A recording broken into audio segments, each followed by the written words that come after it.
Jadi besar sekali cita-cita kita ini. Kita ini mikul tanggung jawab orang banyak. Para hadirin yang mungkin Allah Subhanahu wa taala, ini anak-anak kita, putra putri kita alhamdulillah telah hatam Quran. Yang paling tahu rasanya kayak apa harganya Quran itu yang pernah jatuh bangun merasakan seperti apa ngafal Quran. Kalau yang wali murid itu ya nggak pernah mondok gitu ya, atau belum pernah hafal Quran ya, anak saya hafal Quran segini loh, yang segini nih, gitu toh. Tapi yang pernah merasakan pahit getirnya jatuh bangun ngafal Quran, wah masya Allah, ketika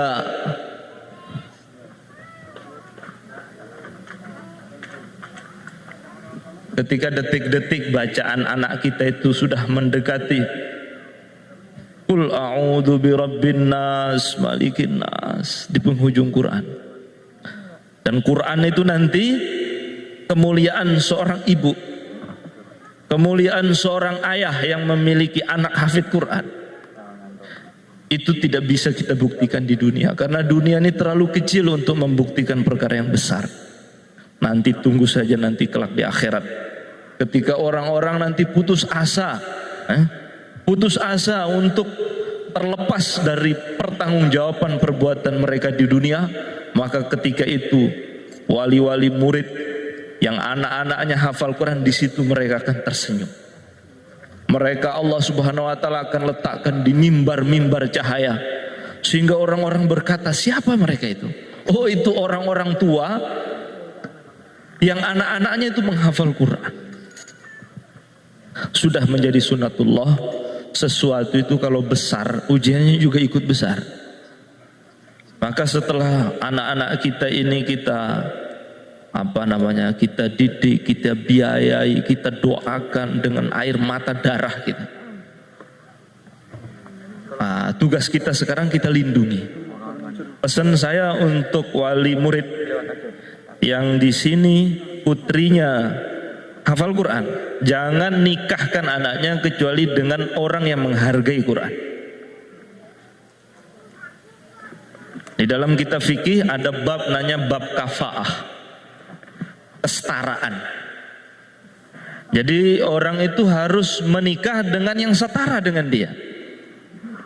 Orang tidak akan bisa menghargai Quran kecuali si suami yang pernah ngafal Quran atau hatam Quran.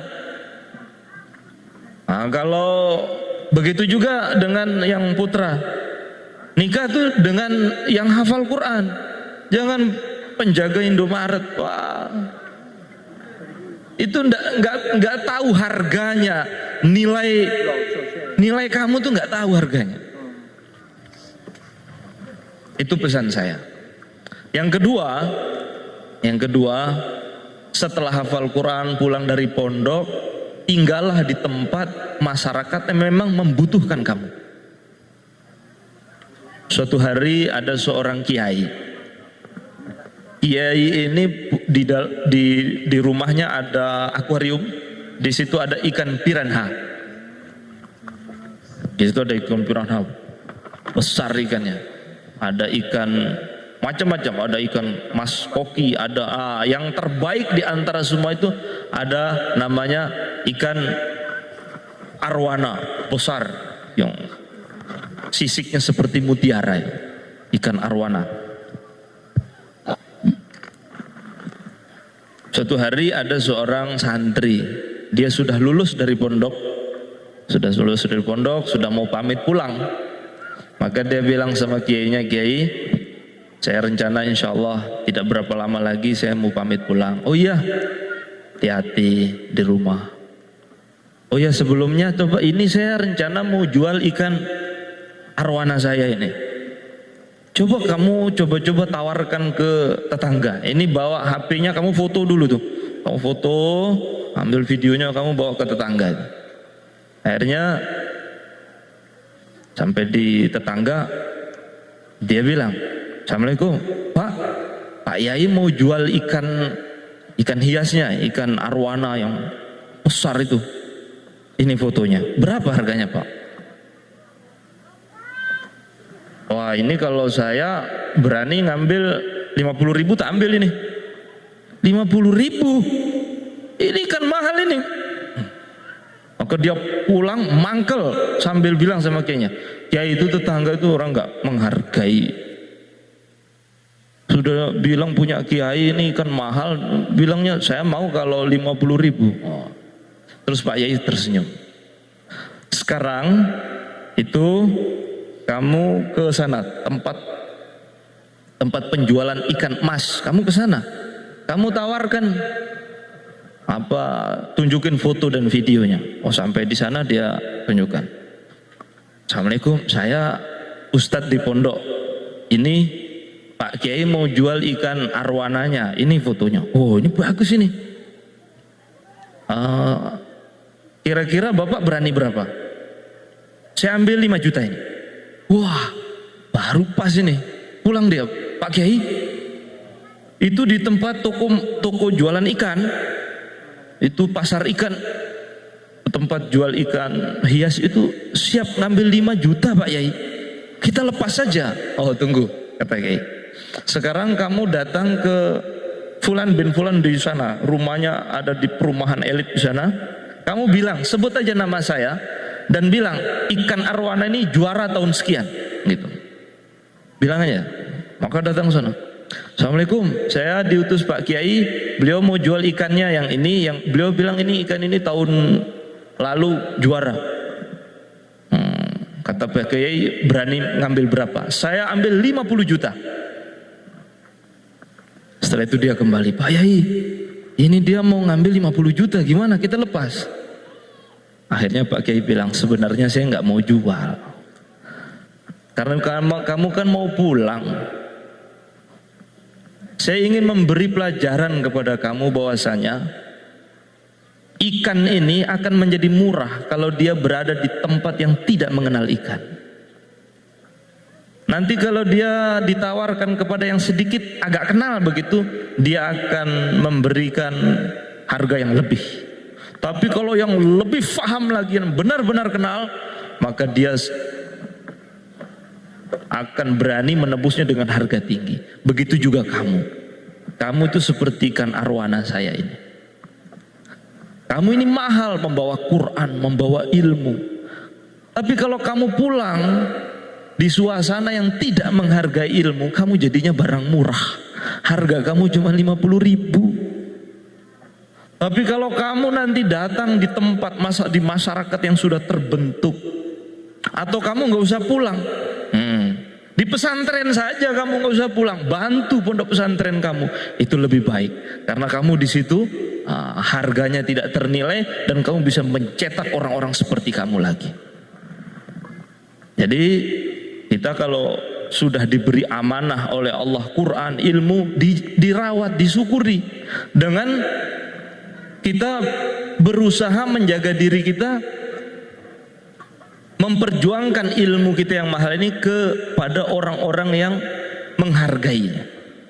Dalam sebuah hadis Rasulullah SAW bersabda, orang yang menyampaikan ilmu kepada orang yang tidak siap menerimanya sama dengan mengalungkan permata di leher babi. Jadi kalau kita memperjuangkan ilmu, perjuangkanlah di tempat yang memang orang tuh faham nilai ilmu tersebut. Faham nilai ilmu tersebut. Kemudian ada antara yang poin berikutnya yang ingin saya sampaikan, ini untuk santri ini sekarang.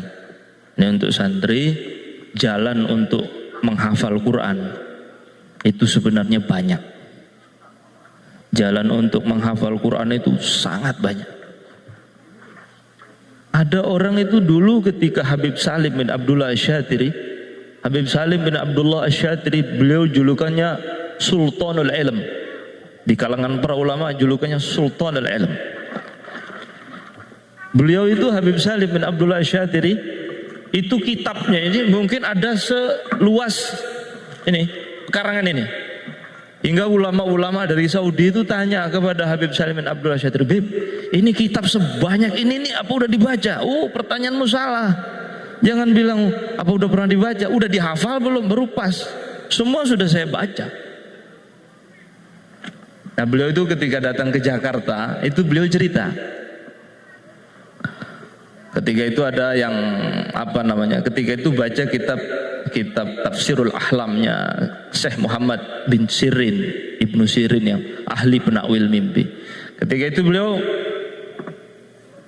masuk ke dalam bab mimpi minum khamr, minuman keras. Maka beliau mengatakan, mimpi minum khamr ini ada dua. Kalau yang mimpi ahli maksiat maka menunjukkan dia betul-betul ahli maksiat. Tapi kalau yang mimpi orang soleh menunjukkan dia itu akan hafal Quran. Mimpi minum khamr. Terus beliau cerita, dulu waktu saya masih kecil, umur 8 tahun, saya mimpi minum khamr. Bangun saya langsung hafal 15 juz. 15 juz sisanya saya hafalkan. Jadi ada orang itu diberi oleh Allah langsung gitu, itu Allah kuasa. Tapi hukum umum al-ilmu bitta'allum. Ya. Ilmu itu dengan belajar. Kalau mau hafal Quran ya ngapal bertahun-tahun. Tapi ada orang-orang yang dipilih oleh Allah enggak seperti itu jalannya.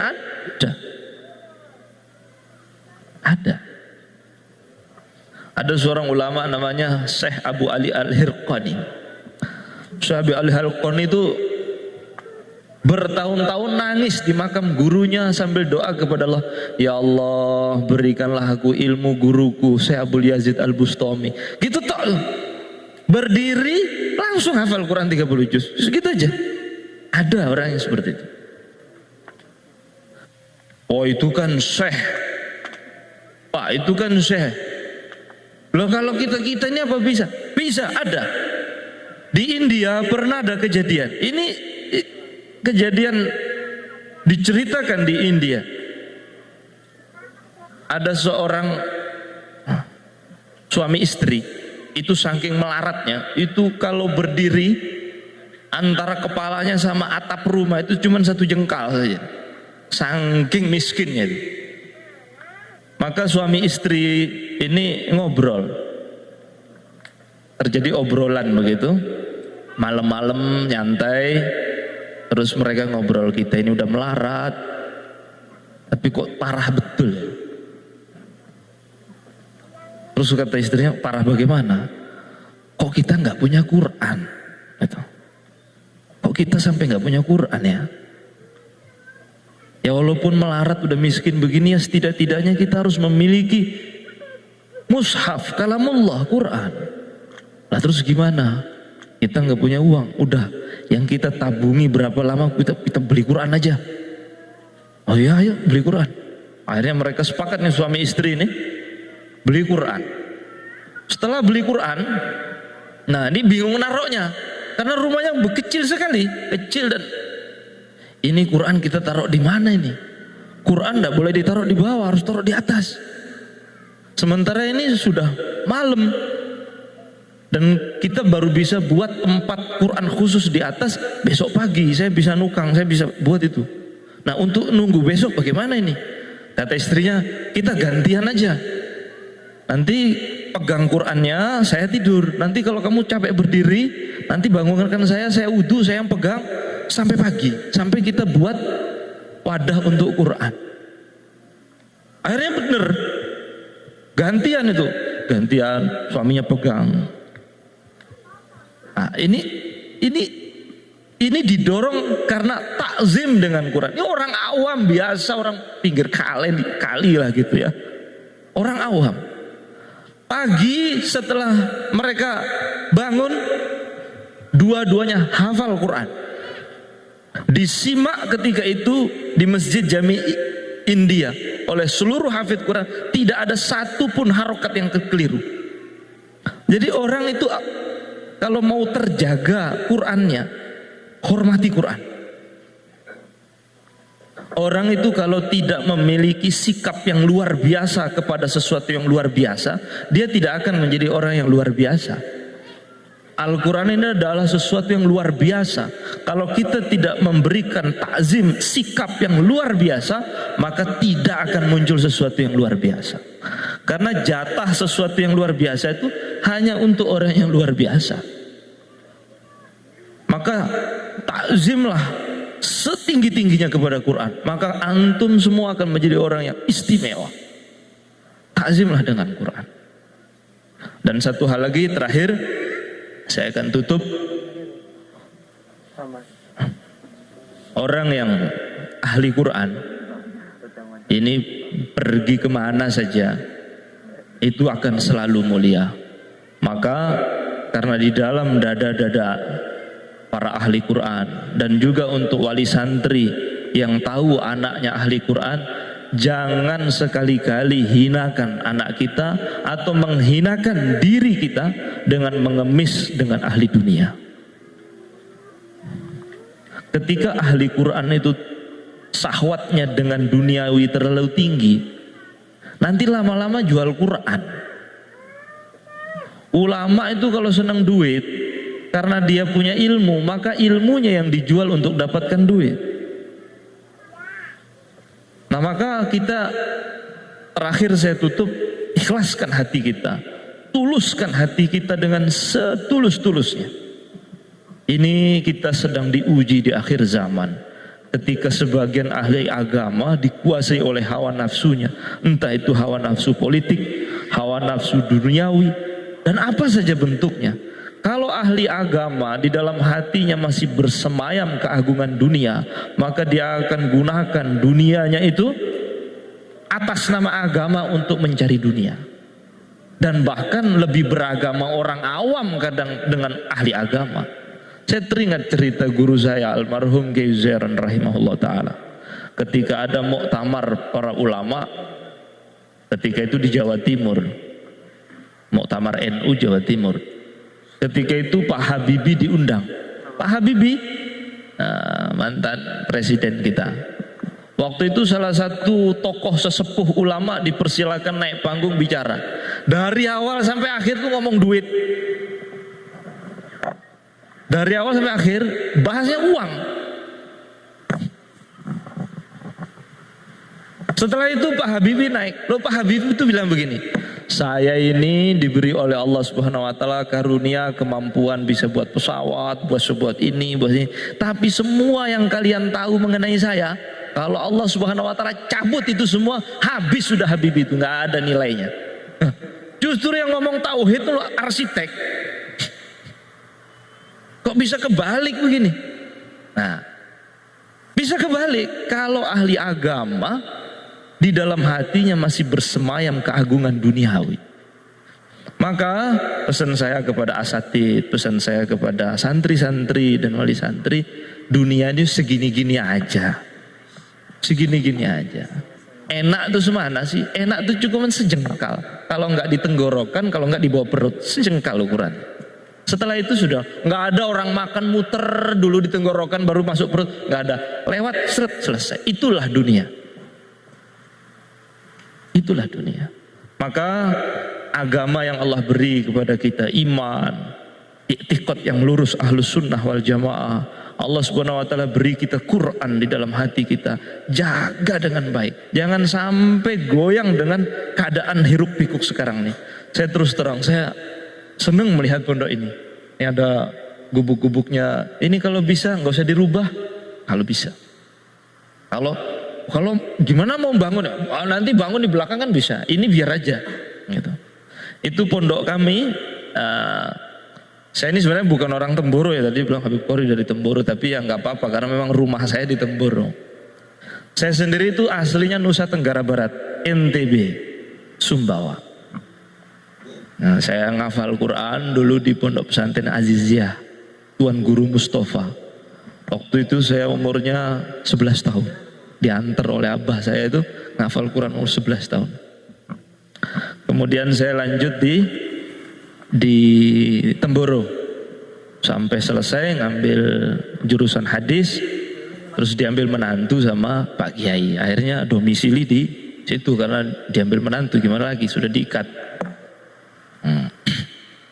Temboro itu di pondok kami santri ada 12.000, ada 25.000, putra putri 25.000. Di sana pembangunan terus, tapi pondok pusat, pondok yang pusat masjidnya itu tidak dirubah, yang masih kuno begitu, nggak usah dirubah. Karena ini kan gubuk-gubuk awal kan ini, benar saudara?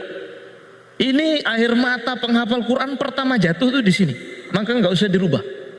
Kalau bisa pertahankan. Ini tangisan anak-anak, doa mereka, deres Quran tiap malam di sini. Biarkan ini. Ini kenang-kenangan, ini jadi saksi. Siapa tahu nanti yang dulu hafal Quran di situ, nanti anaknya ngisi situ lagi. Cucunya, cicitnya di situ lagi. Nanti kalau mau bangun, insya Allah di belakang itu insya Allah punya kita itu nanti. Itu nanti insya Allah punya kita. Karena kita kalau sudah niatkan untuk Quran, Allah pasti akan mudahkan. Pasti Allah mudahkan.